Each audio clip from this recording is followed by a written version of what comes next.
오늘은 사순절 두 번째 주일입니다. 예수 그리스도의 고난을 묵상하고요, 십자가에서 이루신 구원의 은혜를 경험하는 절기인데요, 오늘 함께 나눌 음악은 요한 세바스찬 바흐의 마태 순환곡 6번, 7번, 8번, 9번입니다. 내용은 오늘 우리가 읽은 신약의 본문인데요, 등장인물이 있습니다. 전체적인 내용을 설명하는 서창의 복음사가가 있고요, 합창, 다시 복음사가의 설명 후에 예수님께서 등장합니다. 보시면 누군지 금방 압니다. 향유를 예수님의 발에 부은 여인과 그것을 낭비했다고 비난하는 사람들, 그리고 왜 그를 괴롭게 하느냐고, 저가 좋은 일을 행하였다고 마리아를 두둔하시는 예수님의 이야기입니다. 독일어로 되어 있어서 여러분 읽지 못하지만 내용은 그런 스토리입니다. 음악을 한번 느껴볼 수 있기를 바랍니다. 그 바흐가 이 말씀을 묵상하면서 그것을 음악으로 표현한 건데요, 누구나 느낄 수 있도록 음악을 만들었으니까요. 한번 들어보시죠.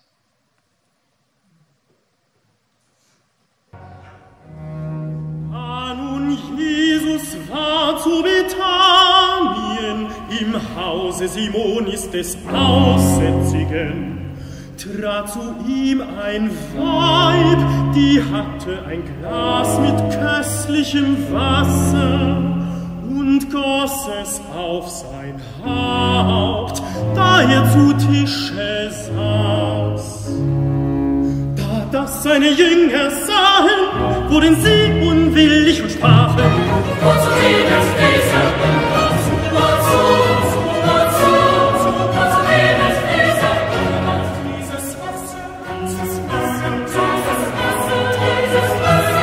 dieses Wasser, Jesus merkete, sprach er zu ihnen: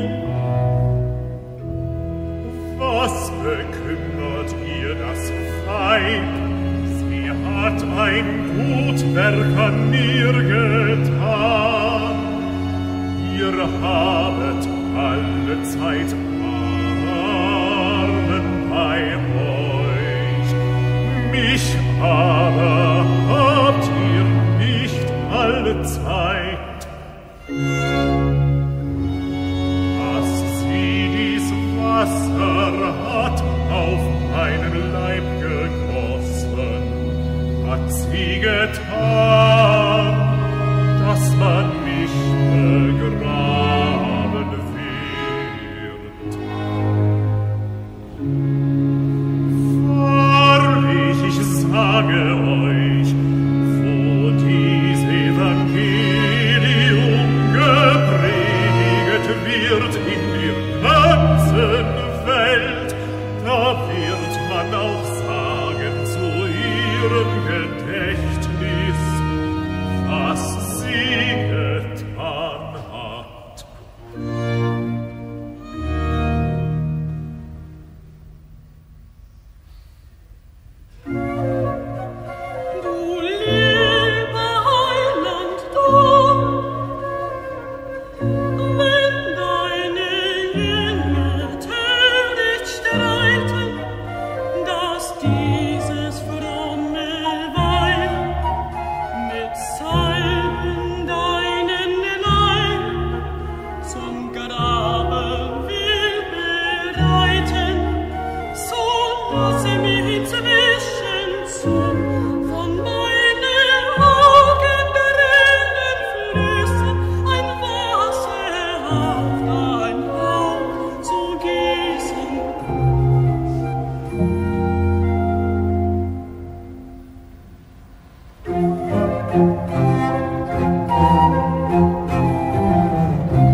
여러분은 하나님이 하시는 일이 얼마나 놀랍다고 생각하십니까?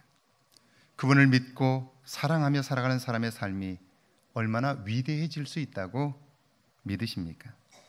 여러분이 얼만큼 믿고 행하든 하나님의 위대하심은 그 모든 것보다 훨씬 더 놀랍고 위대합니다. 영국은 지금도 신분 사회입니다. 왕족이 있고요, 귀족이 있습니다. 이들을 떠받쳐온 것이 지금부터 약 1000년 전에 세워진 옥스퍼드 대학과 케임브리지 대학입니다. 그러니까 영국에서의 이 두 대학은요, 단순한 교육기관이 아니라 그들의 자존심입니다.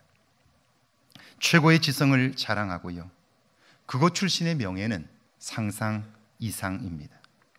1882년 그런 케임브리지 대학에 미국의 D.L. 무디가 초청을 받아 집회를 하게 되었습니다. 그가 케임브리지 대학에서 부흥회를 한다는 것이 신문에 나자 영국은 난리가 났습니다. 학교도 제대로 다닌 적이 없고 구두 판매원을 하던 자가 영국 최고 지성의 전당에서 집회를 한다고? 그곳 출신뿐 아니라 영국 사람들은 거세게 항의를 했고요, 조직적인 방해를 했습니다. 집회가 열리자 학생들은 무디가 한마디 한마디 할 때마다 발을 구르며 웃고 떠듭니다. 촌스러운 미국식 발음과 투박한 표현에 조롱을 하는 거예요. 설교를 마치자 한 학생이 강단으로 나와 그 무디에게 쪽지 하나를 건네줍니다. 무디가 그걸 읽어보니까 설교의 내용 중에 틀린 문법을 지적하고 정확하지 않은 표현들을 깨알같이 적어 놓은 것이었어요. 그걸 다 읽고 나서 무디가 학생들을 향해서 말합니다. 나는 무식한 말과 글로도 하나님께 영광을 돌리고자 했습니다. 그런데 여러분은 그 유식한 말과 글로 무엇을 하고 있습니까? 당신의 지식과 당신의 그 모든 명예와 당신의 그 좋은 것들은 다 무엇을 위하여 사용되고 있습니까? 무디의 이 말 한마디에 학생들은 충격을 받습니다. 그리고 케임브리지 대학 역사상 유례가 없는 대각성 회개운동이 일어났고요, 케임브리지 세븐, 탁월한 배경과 학벌 등 세상의 가치를 버리고 오직 그리스도만을 따르겠다고 하는 7명의 헌신자들이 나오게 됩니다. 그런데 그 시간, 그들이 회개하고 거듭나는 그때에 영국의 브라이튼 해변에서는요, 기도하는 한 사람이 있습니다. 그의 이름이 허드슨 테일러입니다. 저 가운데 있는 흰 옷을 입은 사람이죠. 그는 복음을 듣지 못하고 죽어가는 중국 영혼들을 안타까워하면서 하나님께 간절히 기도합니다. 하나님, 저 중국의 영혼들을 건질 수 있는 동역자들을 보내주십시오. 저들에게 복음을 전할 수 있는 사람들을 보내주십시오. 간절하게 기도했고요, 그 일을 위해서 그는 중국 내지 선교회를 설립합니다. 그뿐 아니라 중국의 영적 필요와 요구를 하는 책자를 만들어서 지금 중국에서 하나님께서 어떤 일을 이루실지를 그는 상세하게 적고 지금 그 일에 하나님이 젊은이들을 부르고 있다는 사실을 적어 놓았습니다. 케임브리지 세븐, 7명의 거듭난 학생들이 이 책자를 통하여 감동을 받았고요, 중국 선교에 헌신을 하게 됩니다. 저기 있는 이 사진이 그때 헌신한 케임브리지 세븐 7명의 학생들입니다. 좋은 집안 배경과 출세를 뒤로하고 예수 그리스도를 위하여 헌신하는 그들을 보면서 영국의 수많은 지식인들이 중국 선교에 지원하게 되고요, 영국은 새로운 부흥의 때를 경험하게 됩니다. 케임브리지 세븐의 한 사람인 스미스의 고백을 한번 들어보십시오. 주님의 은혜로 오늘까지 살아왔건만 내 안에 주님은 없었습니다. 나의 삶은 위선적이며 거짓으로 가득 차 있었습니다. 나의 신앙생활은 마음은 없고 빈 몸만 있었습니다. 수없이 흘린 참회의 눈물, 예수 그리스도를 영접한 이후 내 삶은 온전히 달라졌습니다. 그래, 여러분, 예수 그리스도를 사랑하는 마음으로 전한 무디의 복음이 세상적인 가치에 사로잡혀 있던 자들을 해방했습니다.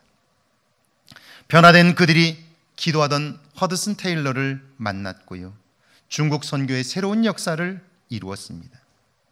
그들로서는 상상할 수 없었던 하나님의 역사를 경험한 거죠.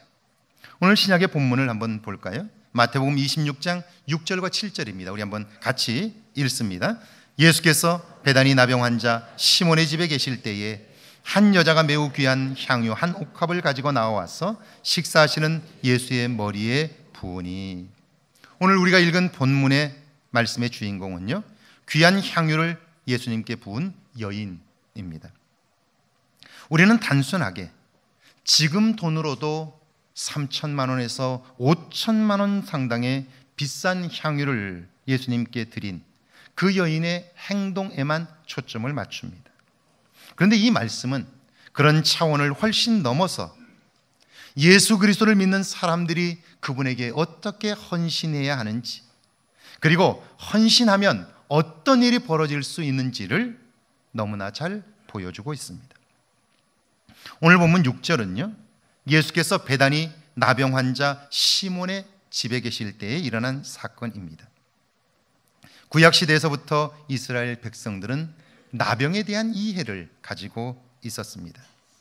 레위기 13장에 잘 나오는데요, 나병에 걸린 사람은 옷을 찢고 머리를 풀어 헤치고 윗입술을 가리고 자신의 부정함을 외쳐야 돼요. 부정하다, 부정하다, 부정하다, 이렇게 소리치는 거예요. 그리고 진영 밖에 나가서 혼자 살아야 합니다. 하나님께서 나병에 걸린 사람을 그렇게 하도록 명령하신 이유는 두 가지입니다. 첫째는 나병이 전염성이 있기 때문입니다. 사람들은 누가 나병에 걸렸는지를 모릅니다. 그러니까 그와 접촉하게 되면 병이 전염이 됩니다.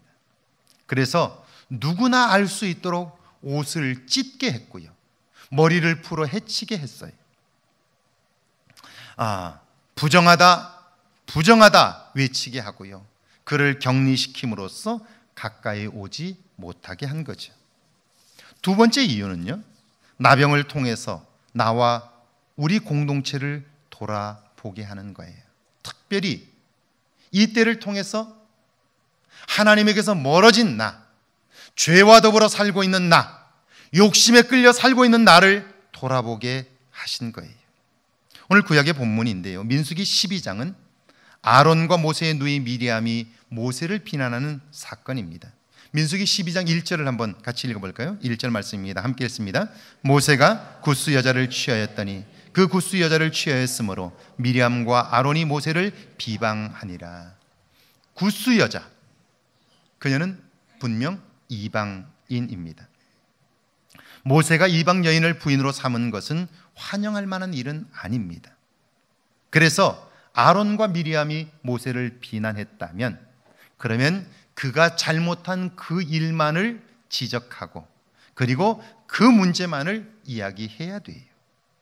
그런데 그 다음 구절을 보면 아니에요. 민수기 12장 2절이죠. 같이 한번 읽어볼까요? 2절 시작. 그들이 이르되 여호와께서 모세와만 말씀하셨느냐, 우리와도 말씀하지 아니하셨느냐 하매 여호와께서 이 말을 들으셨도다. 분명히 모세가 굿수 여자를 취한 것으로 인하여 아론과 미리암이 그를 비난하게 되었는데, 그런데 그 비난의 내용은 그 일과는 상관없는 일이었어요. 그들이 비난했던 내용들이 도대체 무슨 말일까? 요즘 말로 하면 이런 겁니다. 너는 이스라엘의 지도자가 되고 왜 나는 안 되는 거야? 나도 잘할 수 있는데 왜 너만 해먹는 거야? 우리 같은 형제 아니야? 이런 이야기입니다. 아론과 미리암의 말 속에 담겨있는 속뜻을 여러분 아시겠죠? 모세는 하나님이 세우셨습니다. 그런데 그들은 나도 할 수 있다는 거예요. 왜 너만 그 자리를 차지하느냐 하는 거예요. 하나님을 떠난 거죠. 어느 결엔가 그들 속에 교만이 자리를 잡은 거예요. 그런데 그들은 그걸 전혀 알지 못해요. 모르고 있는 거예요. 하나님은 그걸 알려주시려고 그들 세 사람을 회막으로 불렀어요. 그리고 그 아론과 미리암을 불러서 말씀을 해요. 민수기 12장 8절이죠. 같이 한번 읽습니다. 시작. 그와는 내가 대면하여 명백히 말하고 은밀한 말로 하지 아니하며 그는 또 여호와의 형상을 보거늘 너희가 어찌하여 내 종 모세 비방하기를 두려워하지 아니하느냐. 이 말씀은요, 내 종은 내가 세웠다는 거예요. 그러므로 내가 직접 만나고 지시하건만 너희는 어찌하여 너희 스스로 그 자리에 설 수 있다고 말하느냐, 그렇게 묻고 있는 거예요. 9절 이하에 보면 이런 미리암에게 하나님은 진노하셨고요, 나병을 주셨습니다. 하나님은 나병이 생길 때마다 너는 너 자신을 돌아보라, 공동체는 우리 속에 나도 모르게 들어와 있는 죄악을 발견하라, 그렇게 말씀을 하신 거예요. 그런데 시간이 지나면서 그들은요, 자신들을 돌아보기는커녕 나병 환자들만 정죄했어요. 그들이 벌을 받아서 저런 병을 얻게 되었다고 멸시하고 정죄하고 배척한 거예요. 당시 사람들은 모두 다 그들에게 침뱉고 손가락질을 했는데요, 그런데 그런 그 집에 예수님께서 찾아가신 거예요. 왜 가셨을까요? 가셔서 무엇을 하셨을까요? 사람들은 모두 다 그와 그의 집안을 비난하고 있어요. 정죄하고 있어요. 그런데 예수님은 그 집에 찾아가셔서 그들에게 말씀하시지요. 사람들이 비난해도, 사람들이 멸시해도, 그러나 하나님은 여전히 너희를 사랑하셔. 할렐루야. 이걸 알려주러 가신 거예요. 그리고 그들에게 가서 그 이야기를 전해 주시는 거죠. 여러분, 하나님의 뜻이 무엇일까요? 그들을 비난하는 걸까요? 그들 역시 하나님이 사랑한다고 말씀하는 걸까요? 그런데 사람들은 왜 그들을 비난만 했을까요? 그들 역시 하나님의 사랑받고 있음을 전해주는 것, 그것이 하나님의 뜻이죠. 그러니까 그분을 아버지로, 그분을 나의 생명의 주로 믿는 사람들이 그분을 위하여 산다고 하는 것, 헌신이라고 하는 것은요, 하나님의 지금의 관심사를 알고 그 일에 나의 몸과 마음을 드리는 거예요. 이게 헌신인 것이죠. 예수님도 십자가를 지고 싶지 않으셨어요. 그러나 하나님이 그 일을 원하시는 거예요. 그래서 예수님은 자기 뜻을 꺾고 말없이 골고다에 오르셨어요. 그랬더니 어때요? 온 인류를 구원하는 위대한 일을 이루셨죠. 신약의 마태복음 26장 7절을 다시 한번 읽습니다. 26장 7절입니다. 함께 읽습니다. 한 여자가 매우 귀한 향유 한 옥합을 가지고 나와서 식사하시는 예수의 머리에 부으니. 한 여자, 그녀를 요한복음은요, 나사로의 누이이며 마르다의 동생인 마리아라고 기록했습니다. 만약 그렇다면 마리아가 예수님께 나와 향유를 부은 이유는 분명해져요. 그것은 자신과 자기 집안이 예수님으로부터 큰 은혜를 입었기 때문이에요. 성경에 보면 예수님은요, 마리아와 마르다의 가정을 사랑하셔서 자주 찾으셨어요. 그뿐 아니라 그의 오라버니 나사로가 죽었을 때에는 무덤까지 가셔서 그 오빠를 살려주셨어요. 마리아는 그 은혜를 잊을 수 없는 거예요. 어떻게 해서든지 그 은혜를 갚고 싶은 거예요. 그래서 몸부림을 한 거예요. 학자들에 의하면 마리아가 가졌던 고급 향유는요, 당시 여성들의 결혼 필수품이었다고 말합니다. 마리아로서는 그걸 드리고 나면 그 비싼 것을 다시 살 여건이 되지를 않습니다. 그러니까 그가 드린 향유라고 하는 것은 단순히 3천만 원, 5천만 원 정도의 가치가 아니라 결혼을 포기한 값인 거죠. 그러니까 대단하지요? 그런데 그것보다 더 놀라운 것이 있어요. 그게 뭘까요? 예수님께서 계신 곳이 나병 환자 시몬의 집입니다. 마리아도 베다니에 살았으니까요, 그 집을 잘 알 거예요. 그 집에는 가면 안 됩니다. 더럽고 부정한 집이고요, 하나님의 벌을 받아 버림받은 곳이에요. 지금까지 그렇게 살았어요. 사람들은 모두 다 그 집을 멸시했고요, 아마 지나가면서 침을 뱉고 돌을 던졌을 거예요. 마리아 역시 그런 상황에서 그렇게 동조했을지 몰라요. 그런데 마리아는, 여러분, 그런 상황인데 어떻게 그 집에 갈 수 있겠어요? 그 집에 잘못 갔다가는 나도 부정한 사람이 됩니다. 더러운 사람 취급당할 수 있고요, 비난을 받고 동네에서 쫓겨날 수 있는 거예요. 그런데 마리아는요, 그 편견을 벗고 그리고 그 집으로 갔어요. 왜요? 예수님이 그곳에 계시기 때문이에요. 나를 사랑하신 그분, 내 오빠를 살리신 그분, 그분을 위해서라면 어떤 비난을 받아도 좋다는 거예요. 그래서 과감하게 그 집에 들어섰고요, 주님을 만나자 전통적으로 가장 귀한 대접인 향유를 그 몸에 부었어요. 예수 그리스도를 향한 그 마음, 그 믿음, 정말 아름답지 않습니까?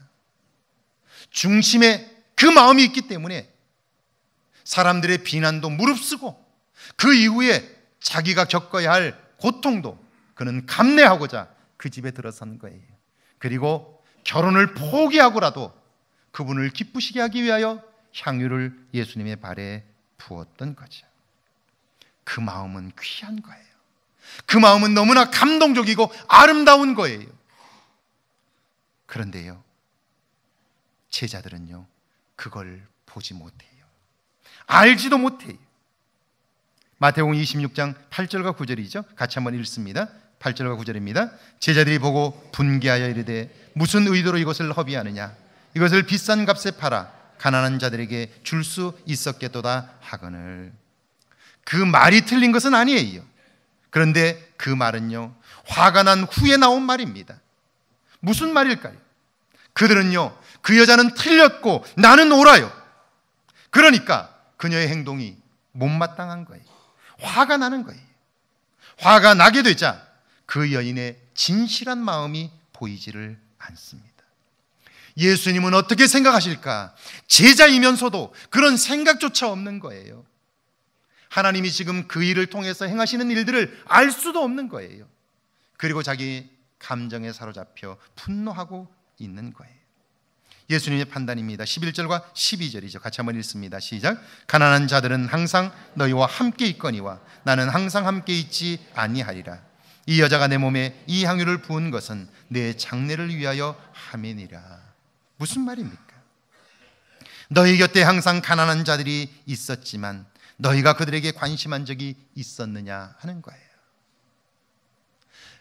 예수님을 비난할 때에 저것을 팔아 가난한 자들에게 주면 좋았을 것을 왜 낭비하느냐고 그 여인을 비난했는데, 예수님의 말씀이에요. 너희가 그렇게 말하는데 지금까지 너희 곁에는 가난한 자들이 있었지만 단 한 번이라도 그들에게 관심한 적이 있었느냐, 그걸 묻고 있는 거예요. 비난의 빌미로만 사용하지, 과연 너희 속에 가난한 자들에 대한 관심이 있었고 그들을 불쌍히 여기는 마음이 있었느냐, 예수님께서 그걸 묻고 있는 거예요. 나는 이제 너희 곁을 떠날 텐데 너희가 내게 관심하고 있느냐, 그걸 말씀하고 있는 거예요. 제자잖아요. 예수님을 따르는 자들이잖아요. 그런데 지금 예수님은 어떤 상태인지, 그분이 무엇에 관심하고 있는지조차 그들의 관심거리가 아닌 거예요. 그러면서 놀라운 말씀을 하셔요. 받은 은혜를 갚으려고 했던 그 여인의 행동이 예수님의 장례를 준비한 사건이 되었어요. 그리고 13절에 보면 그 여인의 이런 모습은 복음이 전파되는 모든 곳에서 기억될 것이다, 그렇게 말해요. 마리아는 단순하게 내가 받은 은혜를 갚아보려고 한 것뿐이에요. 중심으로 그분을 사랑하는 마음으로 자기의 것을 들여 최선을 다한 것뿐이에요. 그것 때문에 비난을 받을 수도 있었고요, 그것 때문에 어려움을 겪을 수도 있어요. 그러나 괜찮아요. 내가 받은 은혜가 크기 때문이에요. 그래서 그 일을 한 거예요. 그런데 그 일이 하나님의 거룩한 역사에, 십자가의 구원의 사건의 한 부분을 감당하게 한 것이죠. 하나님이 하시는 일은 정말이 놀랍습니다. 뭐 대단하고 엄청난 사람들을 통해서만 일하시지 않고요, 정말 평범한 사람들, 그러나 그분의 은혜를 알고 그 은혜를 갚으려는 사람들을 통해서 일하시는 거예요. 여러분, 왜 사람들은 역사의 중요한 인물들을 찾으면서 그들이 역사를 바꾼 사람들이라고 말하는데 그들의 삶을 들여다보세요. 그들의 무슨 탁월함 때문이 아니에요. 그들은 시대마다 하나님께 받은 은혜를 갚아보려고 노력했고요, 그것이 하나님의 역사가 되어 역사의 물꼬를 바꾸고 새롭게 하는 거죠. 여러분은 지존파 사건을 기억하시죠? 1993년 7월부터 94년 9월까지 김기환 등 지존파 일당 7명이 5명을 연쇄살인한 사건입니다. 그들은 잔인하게 사람들을 죽였을 뿐 아니라 인육까지 먹는 극악한 일들을 했습니다. 저도 저들이 잡혀 인터뷰하는 장면을 지금도 기억해, 생생하게 기억해요. 더 죽이지 못하고 잡혀서 억울하다고 그들의 눈은 정말 적개심으로, 분노로 이글이글 타고 있었어요. 냉혈한 이였어요. 사람을 죽이는 일에 눈 한 번 깜짝하지 않고 죽였어요. 그들의 인터뷰를 본 모든 사람들이 하나같이 저런 자는 빨리 죽여야 한다고, 서울시청 광장 앞에 공개 처형을 해야 된다고 그렇게 아우성을 하며 난리였어요. 모두가 분노하며 치를 떨고 있을 때 그들을 위하여 기도하는 사람들이 있었습니다. 8명의 사람들이 모여 기도하고요, 그들을 찾아가요. 가서 면회를 신청했지만 거절을 당해요. 그들은 찾아가 그들을 위하여 영치금을 넣어줘요. 찾아가고 또 찾아가고 가서는 영치금을 넣어주고 하는데요, 간수들마저 미친 짓이라고 말해요. 여러분, 만약 그들의 그런 행동이 신문지상을 통해서, 매스컴을 통해서 사람들에게 알려졌다면 그들은 엄청난 비난을 받았을 거예요. 아마 욕을 먹고 테러를 당할 수도 있을 거예요. 그런데도 불구하고 그들은요, 굴하지 않고 그 일을 꾸준히 했어요. 한 달쯤 지났을 때에 두목 김기환으로부터 편지가 와요. 그 편지는 이렇게 쓰여져 있습니다. 천하의 둘도 없는 악마가 드립니다. 가족은 물론 친구들도 면회 한번 오지 않는데 이름도 얼굴도 모르는 사람으로부터 영치금을 받으니 마음이 무겁습니다.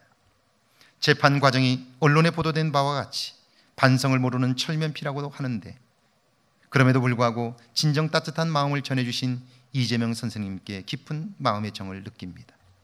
제가 저지른 사건이 이유화를 막론하고 잘못되었음을 선생님 앞에 처음으로 고백합니다.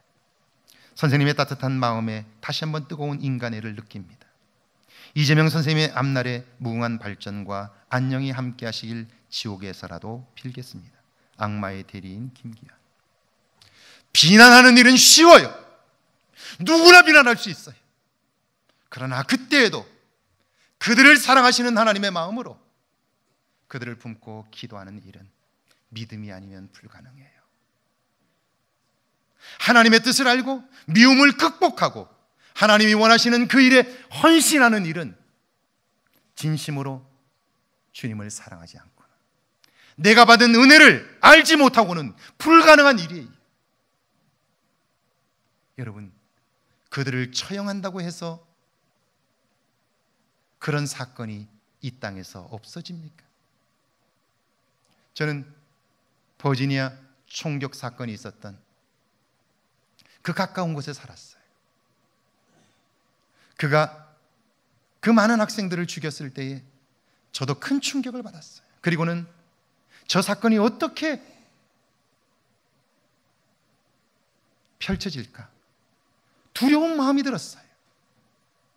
여러분, 유학원 학생이 아무 이유 없이 자기 형제들을 죽였다고 할 때 여러분 같으면 가만히 있겠습니까? 그런 자를 가만두겠습니까? 잘못하면 보복 범죄들이 일어날 수 있고 인종 혐오 범죄들이 일어날 수 있어요. 분위기가 그랬어요. 너무 두려운 나머지 저는 저희 주변에 있는 교회들, 목사님들을 연락을 해서 함께 기도회를 하기 시작했어요. 버지니아 지역의 교회들이 모여서 함께 기도하기 시작합니다. 그리고 놀라운 일을 이루어요. 자기의 형제, 가족들을 죽인 그 사람을 위하여 추모하는 꽃다발을 갖다 놓고요. 거기에 이렇게 써놨어요. 네가 미국에 와서 외롭게 있는 동안 내 곁에 있어주지 못해서 미안해. 그 외로움이 오늘 이런 사건을 만들었는데 외로워하는 그 중에 우리가 조금 더 사랑으로 다가가지 못한 것 정말 미안해. 자기 형제들을 죽인 그 살인자를 용서할 뿐 아니라 미안하다고 그를 품어내는 거예요. 누가 그 일을 할 수 있어요? 죄 가운데 죽었던 우리를 용서하신 그 주님의 은혜를 아는 사람만이 그 일을 할 수 있는 거죠. 사람들은 비난해요. 그러나 그 비난을 감수하면서까지라도 하나님의 일을 이루고자 헌신하는 사람들을 통하여 하나님은 위대한 역사를 이루시는데요, 기도하는 그들의 기도를 하나님이 들으셨고 사랑으로 얼어붙었던 그 7명의 마음들을 녹였어요. 기도하고 편지를 보내고 방한복, 담요, 양말들을 넣어주면서 그들 모두는 순한 양으로 변해요. 그들 모두는 그곳에서 예수님을 영접했고요, 이런 놀라운 고백을 합니다. 하나님의 사랑은 너무 크고 넓고 깊어서 아무리 퍼내도 마르지 않는 샘물 같습니다. 예수님을 영접한 감옥은 저희에게는 천국입니다. 사랑하는 여러분, 우리 모두는 예수 그리스도로 말미암아 엄청난 은혜를 받았습니다. 여러분은 그 은혜를 갚으려고 얼마나 애쓰십니까?